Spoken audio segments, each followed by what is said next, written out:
میں کراچی میں ہوں اور کراچی میں پولیس آفیسر سے میری بات ہو رہی ہے اور میرے لیے اعزاز کی بات. میں آپ کے ساتھ ایک مشاہدہ شیئر کرتا ہوں.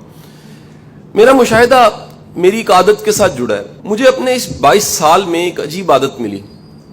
میں جو لوگ ملتے ہیں اپنا وزٹنگ کارڈ دیتے ہیں. میں ایس ایس پی صاحب وہ وزٹنگ کارڈ سنبھال لیتا ہوں.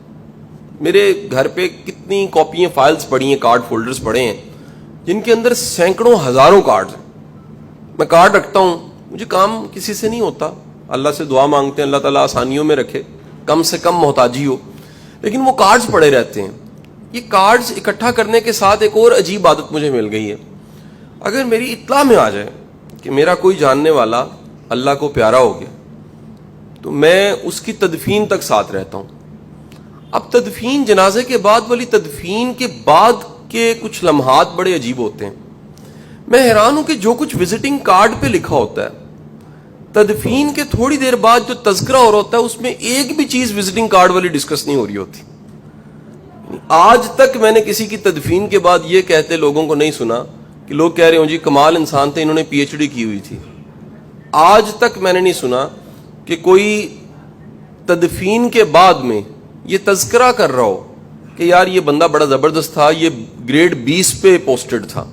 میں نے آج تک کہیں یہ نہیں سنا کہ کسی کے تدفین کے بعد میں تذکرہ ہو رہا ہو یہ اس کے 2-3 بلینز اس کے پاس بینک میں پڑے تھے. میں نے آج تک تدفین کے بعد یہ تذکرہ نہیں سنا کہ اس کی گاڑی بہت بڑی تھی. تدفین کے بعد یہ تذکرہ بھی نہیں سنا کہ کہیں پر ہمیں تذکرہ مل جائے یہ معاشی طور پہ کتنا مستحکم تھا. میں نے تذکرہ ایک ہی سنا ہے, وہ کیا, یہ ایتھیکلی بڑا اچھا انسان تھا, یہ بڑا شریف انسان تھا, اس نے بڑی ڈیووشن کے ساتھ کام کیا, یہ بڑا جینٹل مین تھا, رشتے بڑے نبھاتا تھا, سخی تھا, اخلاق بڑا اچھا تھا, درگزر کرتا تھا, مشکل وقت میں کام آ جاتا تھا. میں کہتا ہوں کہ جو وزٹنگ کارڈ ہے اصل میں انسان کا تعارف وزٹنگ کارڈ نہیں ہے. اصل میں انسان کا تعارف 4-5 فٹ زمین سے نیچے جانے کے بعد جو تذکرہ شروع ہوتا ہے, اصل تعارف وہ ہے.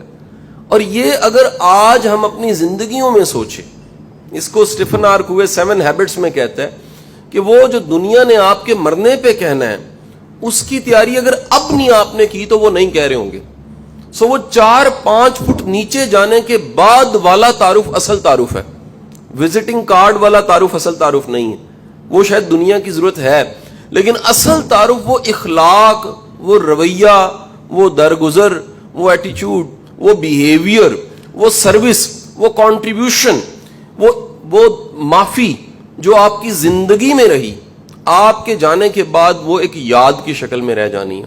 اور میں سمجھتا ہوں کہ ہماری زندگی کے گولز میں, ٹارگٹس میں, ویژن میں یہ بھی شامل ہونا چاہیے کہ وہ جو بعد میں تذکرہ ہونا ہے اس کی تیاری اب سے ہو, اس کو اب کہیں نہ کہیں ہم ڈسکس کریں.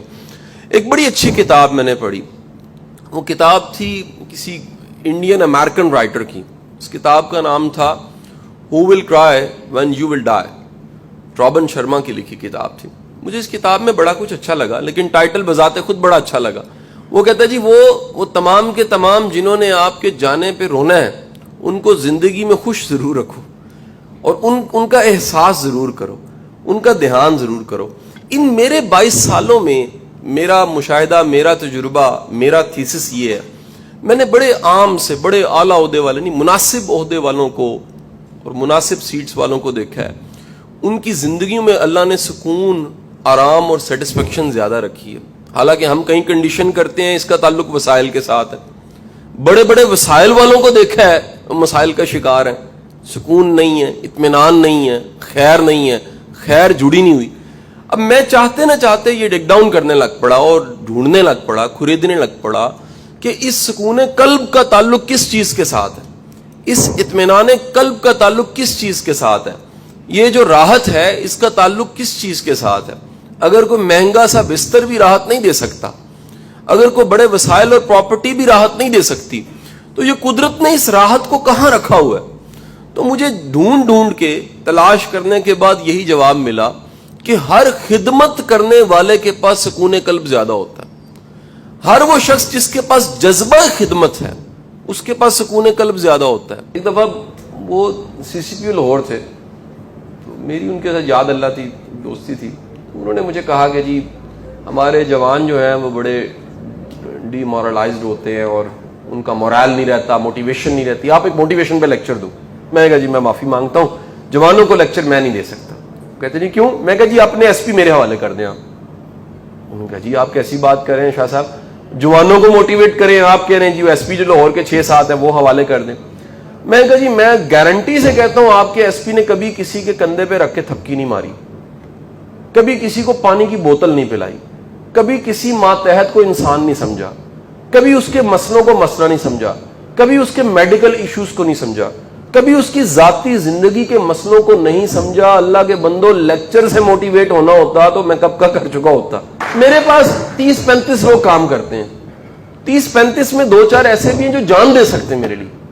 اس کی وجہ تنخواہ نہیں ہے, اس کی وجہ سے وہ میرا احساس ہے جو میں ان کا کرتا ہوں وہ میرا کرتے ہیں. میں احساس کروں نا اور امید کروں کہ صرف میری تنخواہ اور ڈیوٹی اور وردی نوکری کروا دے گی, نہیں کروائے گی. اصل بات یہ کہ میں نے ان کے کس کس وقت میں ان کو ساتھ کھڑے ہو کے میں نے محسوس کیا, کس طرح ان کا احساس کیا, کس طرح ان کے مسئلوں کو سمجھا, کس طرح. مجھے یاد ہے ایک ہمارے بڑے اچھے بڈی تھے, ڈی پی او جیلم تھے, ایک سب انسپیکٹر کا ہارٹ اٹیک ہوا, انتقال ہو گیا. تو کہتے ہیں یار آپ, میں نے جانا ہے. میں نے کہا میں کسی بھی ایکسپیرینس سے گزرتا ہوں تو میں نے بھی جانا ہے. تو ہم رستے میں جو ہمارے ساتھ اسکواڈ تھا, بندے تھے, ہم گپ لگاتے لگاتے ان سے پوچھا سب انسپیکٹر کیسا سی. اچھا وہ بار بار سارے کہیں سر اللہ جنت جگہ دے, ہیگا بڑا راشی سی, ہیگا بڑا کرپٹ سی. اچھا وہ بار بار کہے, ایک کہے نہیں جو اللہ کے پاس چلا گیا اس کو برا نہیں کہنا چاہیے. خدا کی قسم ہم اس سب انسپیکٹر کے گھر پہ گئے, میری آنکھوں میں اتنے بڑے آنسو تھے. اس کے گھر پانی کا جو کولر ہوتا ہے اس کی ٹوٹی بھی ٹھیک نہیں تھی, اس کے گھر کی چھت ٹپکتی تھی, اس کے 6-7 بچے تھے. اس کے بچوں کے کپڑوں کی حالت دیکھ کے اور میں نے کہا بھائی اس پہ تو جو یہ حرام کھاتا ہے حلال ہو چکا ہوگا, اس کی حالت تو پہلے دیکھو. اس حالت میں رکھنے کے بعد امید کی جائے کہ یہ F-16 کی سپیڈ سے چلے, کیسے چلے گا؟ یہ نہیں چل سکتا. تو میرا ماننا یہ ہے کہ موٹیویشن رویہ دیتا. موٹیویشن کب ہوتی ہے؟ جب سرکار دو عالم صلی اللہ علیہ وسلم کے پاس صحابی آتا ہے, کہتا ہے یا رسول اللہ پتھر باندھا ہوا ہے, آپ پیٹ دکھاتے ہیں 2 پتھر آپ نے باندھے ہوتے ہیں. جب وہ تکلیف جو ٹیم کے پاس ہے وہ کسی لیڈر کے پاس خود نہیں ہے, موٹیویشن کیسے ہو سکتی؟ آپ ذرا سوچئے اس صحابی کی موٹیویشن پھر کیا ہوگی؟ گدال چلاتے ہوئے بھوک میں, تکلیف میں اس کی موٹیویشن کیا ہوگی جب وہ یہ سوچے گا کہ جو میں گدال چلا رہا ہوں میں نے 1 پتھر باندھا ہوا, میرے لیڈر نے 2 باندھے ہوئے. موٹیویشن کی تو انتہا ہوگی نا اس وقت. تو میرا یہ ماننا یہ ہے, اس میں کوئی شک نہیں بھائی, یہ بالکل گراؤنڈ ریئلٹیز ہے. اور کہیں نہ کہیں جہاں مجھے موقع ملتا ہے میں دبنگ ہو کے کہہ دیتا ہوں, میڈیا میں ملتا ہے میں کہہ دیتا ہوں. میں کئی ایسے پروگرامز ہیں, کئی ایسی چیزیں جس میں میں نے کہا ہے کہ جب تک ہم اپنے ماتحتوں کو انسان نہیں سمجھیں گے, اپنے ساتھ نہیں جوڑیں گے, ان کے پرابلمز کو نہیں لیں گے, تب تک میرا خیال ہے سسٹم کو بہتر کرنا. آپ ایک بڑا سخت جملہ بولنے لگا معافی کے ساتھ, وہ تنگی جو آپ ایک سپاہی کو دے رہے ہو نا, وہ تنگی پھر وہ معاشرے کو دیتا ہے. وہ سختی جو آپ کہیں نہ کہیں ماتحت کو دے رہے ہو, ماتحت اسی سختی کو اٹھا کے آگے دے دیتا. یہ ہو نہیں سکتا کہ کسی کو راحت سکون اور آسانی ملی ہے اور وہ راحت سکون اور آسانی آگے نہ دے.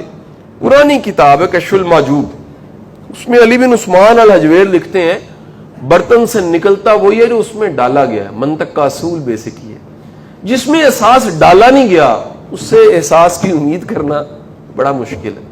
جس میں محبت ڈالی نہیں گئی اس سے محبت نکالنا بڑا مشکل ہے. جس کو عزت دی نہیں گئی اس سے امید کرنا وہ کسی کو عزت دے دے گا بڑا مشکل ہے. تو میرا ماننا یہی ہے کہ کہیں نہ کہیں یہ سارے مسائل, ان کے لیے کوشش بھی ہے, دعا بھی ہے. بڑا اندھیرا ہو نا, ماچس کی جو تیلی سی جلتی ہے نا چھوٹی سی, وہ بھی پورا بھانبڑ ہوتی ہے اندھیرے کی وجہ سے.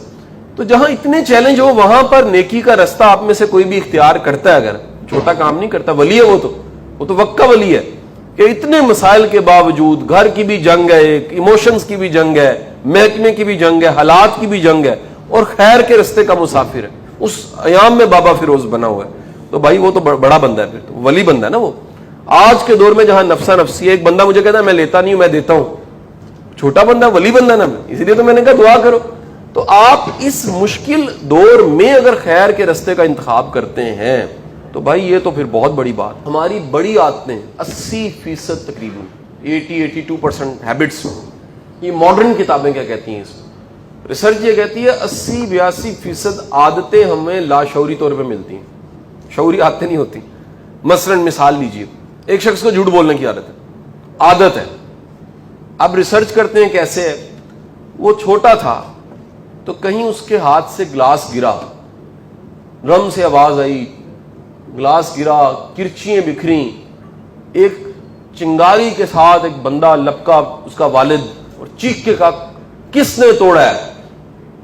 تو وہ بچہ ڈرتے ڈرتے کہتا ہے میں نے توڑا. یہ پہلا گلاس تھا. ایک بڑا سا سناٹے دار تھپڑ درم سے پڑتا ہے, آئندہ گلاس نہیں توڑنا. اچھا, اب وہ کچھ ہی عرصے کے بعد کچھ اور ٹوٹتا ہے, پھر آواز آتی کس نے توڑا ہے؟ جی میں نے توڑا. پھر ایک تھپڑ پڑتا ہے. اب وہ جان جاتا ہے کہ جب بھی میں سچ بولوں تو درم ہوتا ہے. تو ایک نئی چیز سیکھتا ہے کہ جب بھی توڑا ہے اور کسی نے پوچھا کس نے توڑا ہے تو وہ کہتا ہے اس نے توڑا ہے. جو کہتا ہے مجھے نہیں پتا, وہ کسی پہ ڈال دیتا ہے. یاد رکھیے ہماری جھوٹ بولنے کی اتنی اعلیٰ ٹریننگ ہوتی ہے کہ اس کے بعد آپ کی کہیں سے ٹریننگ ہو جائے پھر آپ سچ نہیں بول سکتے. ہمیں لاشعوری طور پہ کتنی عادتیں ایسی ہیں جو ملتی ہیں. مثلا دیکھا گیا ہے وہ بچے, یہ دھیان سے بڑا سنیے, وہ بچے جو بچپن میں روتے تھے اور والدین بے حسی کا مظاہرہ کرتے تھے, وہ بڑے ہو کے زیادہ شفاق ہوتے ہیں, وہ زیادہ سخت ہوتے ہیں, ان میں سختی پائی جاتی ہے. وہ بچے, ایک ہے اوور پیمپرڈ, میں اس کی بات نہیں کر رہا, ایک ہے پیمپرڈ جو حق ہے اس کا, احساس کرنا, تکلیف میں اس کو اٹھانا, ماں کا کلیجہ ملنا, وہ جس کا احساس کیا گیا ہوتا ہے وہ زندگی میں عادتاً احساس کرتا ہے. تو بڑی عادتیں 82%, آج کی ماڈرن ریسرچ کہتی ہیں 82% آپ کی عادتیں وہ کہاں سے آتی ہیں؟ وہ لاشعوری دور سے آتی ہیں, انکانشیس ٹائم سے آتی ہیں, کہیں نہ کہیں بنتے بنتے بنتے. مثلا میں نے دیکھا ہے جن گھروں میں ایک پارٹنر, لائف پارٹنر زیادہ جلد باز ہے, وہ جلد بازی کہیں نہ کہیں بچوں میں چلی جاتی ہے. ججمنٹل ایک بہت زیادہ ہے, وہ ججمنٹل عادت ہونا ایک سے آگے چلی جاتی, یہ وبا ہے, ایک سے دوسرے کو لگ جاتی. سو کہیں نہ کہیں وہ لاشعوری طور پہ ٹریننگ ہوتے ہوتے ہمیں 82%. جملہ میرا پہلا سن لیجئے گا, آپ اس عادت کو نہیں چھوڑ سکتے جس عادت سے آپ نفرت نہیں کرتے. ہمارا مسئلہ یہ ہوتا ہے ہم اپنی بری عادت کو فخر سے بتاتے ہیں, مجھے بس غصہ آتا ہے. غصہ ہی تو آتا ہے, غصہ میرا بڑا خاندان میں مشہور ہے, اپن کو غصہ بڑا زبردست آتا ہے. غصے کی حالت میں اپن ٹھوک دیتا ہے, غصے کی حالت میں کہ میں نے کبھی نہیں بخشا. اب یہ جب آپ اس کا اشتہار بناتے ہیں نا, آپ کا مائنڈ کہتا ہے ویل ڈن ویل ڈن, زبردست زبردست, اور پختہ ہوتا ہے. جس دن آپ اپنی عادت پہ نفرت کا اظہار کرتے ہیں وہ عادت چھوٹنا شروع ہو جاتی ہے. آپ نے کبھی کسی کو دیکھا سگریٹ پیتے رو رہا ہو, کہتا بڑی درد ہو رہی ہے پی رہا ہوں؟ کبھی دیکھا آپ نے؟ وہ فخر سے پی رہا ہوتا ہے, مر رہا ہوں, وہ ایسے اکڑا ہوتا ہے, اس کو مزہ آ رہا ہوتا ہے. اس نے اشتہار, جتنے زندگی میں سگریٹ کے اشتہار آپ نے دیکھے ہوں گے, اب تو اشتہار بھی نہیں آتے, وہ ہے جام بازوں کا انتخاب. ایک محترمہ ساتھ کھڑی, اوپر سے جہاز گزر ہے, جام بازوں کا انتخاب, کہ یہ جو جہاز اڑانے والے صرف یہ پیتے ہیں. وہ پینٹ ایسے کیا جاتا ہے بری عادت کو کہ جیسے یہ نہ پیا تو بیٹا یہ مسنگ ایلیمنٹ تھا, گڑتی اسی کی ملنی تھی جو نہیں دے سکے تمہیں. جب بھی بری عادت ملتی ہے اور بری عادت پہ نفرت نہ ہو وہ چھوٹ نہیں سکتی. اگلی بات سنیے گا, نئی اور اچھی عادت کا فائدہ پتہ نہ ہو تو بندہ اس عادت کو پیدا نہیں کر سکتا. سو ایک وقت میں دو چیزیں, عادت تب ختم ہوتی ہے جب اس کے نقصان کا پتہ ہوتا ہے اور اس کی تکلیف ہوتی ہے. ماڈرن ریسرچ یہ کہتی ہے عادت کا تعلق دنوں کے ساتھ ہے ہی نہیں. یہ ریسرچ ہے کبھی بازو کٹنے والوں پہ کی گئی, انہوں نے کہا بازو کٹنے کے بعد ایک بازو کو قبول کرنے والا 21 دن میں کر لیتا ہے, ایوریج ریسرچ یہ تھی. ایک عادت پہ کی گئی 60 دنوں میں قبول ہوتی, 66 ڈیز کی ایک ریسرچ ہے. ماڈرن یہ بات پتہ لگی ہے کہ عادت اپنانے کا تعلق ول پاور کے ساتھ ہے, دنوں کے ساتھ نہیں ہے. کئی لوگ ہوتے ہیں وہ سگریٹ چھوڑتے ہیں, وہ چھوڑا تو پھر چھوڑ دیے. کئی لوگ ہوتے ہیں وہ چھوڑتے ہیں 2 دن میں پھر لگ جاتے ہیں, مہینے بعد پھر لگ جاتے ہیں. آپ کی عادت چھوٹنے کا اور عادت پکڑنے کا تعلق ول پاور کے ساتھ. جتنی زیادہ آپ میں ول پاور ہوتی ہے اتنی زیادہ عادت آپ پکڑنا اور چھوڑنے میں مضبوط ہوتے ہیں. لیکن اگر ول پاور نہیں, ول پاور کا تعلق کس چیز کے ساتھ ہے؟ میں آپ کو بڑی مزے کی بات بتاؤں, آپ کا پورا دین آپ کی ول پاور کو مضبوط کرتا ہے. ایک اللہ پہ بھروسہ توکل کرنے والا, اس کی ول پاور زیادہ ہوتی ہے. سجدہ کرنے والے کی ول پاور زیادہ ہوتی ہے. پاک رہنے والے کی ول پاور زیادہ ہوتی ہے. میں تو آج بڑے لوگ میرے پاس بچے آ کہتے ہیں سر, کوئی کہتا ہے جی غلط فلم دیکھنے کی عادت پڑ گئی ہے, کسی کو کوئی اور پرابلم. میں کہتا ہوں صرف وضو قائم رکھ لو. وضو قائم رکھنے والے کی ول پاور زیادہ ہوتی ہے. پاک رہنے والے کی ول پاور زیادہ ہوتی ہے. اللہ پہ بھروسہ کرنے والے کی ول پاور زیادہ ہوتی ہے. تو جب آپ کے اندر ایمانیات ہے, مسلمان کے لیے تو ول پاور مسئلہ ہی نہیں. ایمان والے کے لیے ول پاور کیا پرابلم ہے, اللہ پہ بھروسہ کرنے والے کے لیے ول پاور کیا پرابلم ہے. سو اس لیے کہیں نہ کہیں یہی تو وجہ تھا, عرب کا معاشرہ بدل کے دکھا دیا سارا. کمال تھا, ایمان دیا, ول پاور تھی. ہر وہ خامی جو دنیا میں گنی نہیں جا سکتی, بتائی نہیں جا سکتی, پائی جاتی, ایسے چھوٹی. ادھر وہی آتی تھی چھوٹ جاتی تھی, ادھر آیت آتی تھی چھوٹ جاتی تھی. کیوں تھی؟ ول پاور پیدا ہو چکی تھی. وہ ول پاور اتنی زیادہ تھی کہ کوئی چوں چاں نہیں کرتا تھا. کوئی نہیں کہتا تھا 2 دن ذرا لگا لیتے ہیں, 3 دن رہنے دیتے ہیں. ان کا جی وہی آ گئی ہے, جس دن وہی آئی حد لگ جاتی تھی. اور ول پاور, اللہ پہ بھروسہ اتنا تھا, یقین اتنا تھا کہ خامی کو چھوڑتے اور اچھائی کو اپناتے منٹ سیکنڈ نہیں لگتا تھا. سو میرا ماننا یہ ہے کہ اپنی بری عادت سے نفرت برائی کو ختم کر دیتی ہے اپنے اندر. اچھائی کی طاقت کا پتہ ہونا, نفع کا پتہ ہونا اپنے اچھائی پیدا کر دیتا ہے.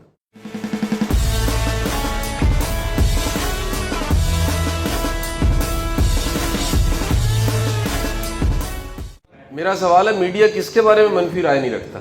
آپ پولیس کی بات کر رہے ہیں تو کوئی بخشش ہی کوئی نہیں ہے کسی بھی چیز کی, کیونکہ کوئی دیکھے نہ دیکھے شبیر تو دیکھے گا. تو مسئلہ یہ ہے کہ بھائی ہمیں بھی عادت پڑ چکی ہے برا دیکھنے کی. زیادہ خطرناک بات یہ نہیں میڈیا برا دکھاتا ہے, زیادہ خطرناک بات یہ ہے ہم برا دیکھنے کے عادی ہیں. ہر بندہ کہیں نہ کہیں برائی ڈھونڈ رہا ہے. یہ اشفاق صاحب ہمیں یاد آتے ہیں وقار. وہ اشفاق صاحب کہتے تھے جو مکھی ہے نا, ان کی نئی اطلاع میں آ گیا کہ مکھی کی 86 آنکھیں. استاد کو جا کے اپنے بتایا, ان کے استاد تھے بابا جی نور والے سرکار, ان کو جا کے بتایا بابا جی پتہ لگا مکھی کی 86 آنکھیں. انہوں نے کہا یار اس مکھی پہ لعنت ہے جس کی آنکھیں 86 ہیں لیکن وہ بیٹھتی گند پہ ہے. گند پہ بیٹھ رہا, برائی کوئی ڈھونڈ رہا. جہاں تک آپ نے 2 بڑے محترم نام لیے, اللہ تعالیٰ ان کو کروٹ جنت میں جگہ دے. دونوں ہی ہمارے بڑے کمال آفیسرز تھے. زاہد گوندل صاحب ہمارے بڑے بھائیوں کی طرح, بڑے دوستوں کی طرح. میری کوئی ملاقات نہیں ہے, ان کے بھائی ہیں, چھوٹے بھائی ہیں, ان سے میری اچھی ہے. شہزاد گوندل سے کسٹم میں ہے, اس FBR میں, ان سے بھائیوں والی دوستی ہے. میں سمجھتا ہوں کہ یہ دونوں کا میں نے تذکرہ اور بات چیت اپنے دوستوں سے سنی. میرے بے شمار دوست PSP ہیں, بے شمار دوست کہیں نہ کہیں سرو کر رہے ہیں ابھی بھی, اور جونیئرز بھی ہیں, سینئرز بھی ہیں کہیں. میں نے ان کی ہمیشہ خیر کی بات ہی سنی ان سے, اور اللہ ان کو جنت میں جگہ دے. ان کے لیے ایک اصال ثواب کی دعا بھی ہے, اور اللہ ان کی شہادتوں کو قبول کرے. میں سمجھتا ہوں اس ملک میں کہیں امن ہے. اس امن میں ہم سب مقروض ان شہداء کے ہیں. ان شہداء کے بغیر یہ امن نہیں ہونا تھا. وہ شہداء فوج کے ہیں, وہ شہداء پولیس کے ہیں, وہ کسی بھی ادارے کے شہداء ہیں. اس کے بغیر یہ امن کی عمارت نہیں کھڑی ہونی تھی, اور ہمیں یہ کریڈٹ دینا چاہیے. اگر یہ ہم نہیں مانیں گے تو یہ بھی ایک مورل کو ختم کرنے والی بات ہے, کسی کی ہمت کو توڑنے والی بات ہے. کہ ان سب کے, وہ بڑا اچھا جملہ واصف علی واصف صاحب کا, وہ فرماتے ہیں کہ اگر تم رات میں سو رہے ہو نا, کوئی پہرا دے رہا ہے تو تم سو رہے ہو, کسی کا جاگنا تمہاری خیر کی نیند بناؤ. یہ نہیں ہو سکتا کہ کسی کی قربانی کے بغیر یہ سارا نظام چل رہا ہے. تو اللہ تعالیٰ باقی زندگی دے کیپٹن لیاقت صاحب کو.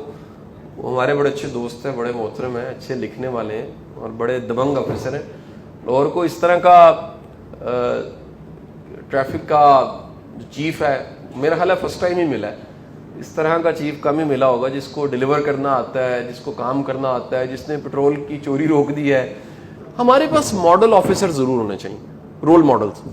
یہ رول ماڈل کا کانسیپٹ بڑا ضروری ہے. یہ کچھ لوگ مثال کے طور پہ پیش کیے جائیں. ہم جب تک کچھ مثالیں اچھی نہیں پیش کرتے, اور یہ اچھی مثالیں کہیں نہ کہیں میڈیا ہائی لائٹ نہیں ہوتی, یہ اچھی مثالیں کہیں نہ کہیں دکھائی نہیں جاتی ہر طرح کی. میری تحریک ہے کہ اس شہر کا ایک ہیرو ہے, وہ نصاب میں شامل ہونا چاہیے. اس ہیرو کا نام عبدالستار عیدی ہے. وہ کورس میں ہونا چاہیے, اس کے بغیر قوم نہیں کھڑی ہو سکتی. آپ جب تک بڑے ناموں کو، مثالی ناموں کو کورس میں شامل نہیں کرتے، آپ معاشرے کو بڑا پن نہیں سکھا سکتے. بڑائی سمجھانے کے لیے، دکھانے کے لیے کوئی مثالیں بھی تو ہونی چاہیے. ہم یہ سارا کچھ کچرا دیکھتے دیکھتے، میڈیا کی آنکھ سے گند دیکھتے دیکھتے ہمیں لگتا ہے سب ہی گندا ہے. اس میں کیسے کیسے ولی لوگ ہیں، کیسے کیسے اچھے لوگ ہیں، کیسے کیسے لوگ ہیں جنہوں نے اپنا آپ دے دیا، جو غازی بن کے جی رہے ہیں، جو بڑی مشکل سے زندگی گزار رہے ہیں، جو قربانیاں دیتے رہے، ان کا تذکرہ ہی کہیں نہیں ہے. تو پھر معاشرے کی اچھائی پہ یقین ختم ہو جاتا ہے.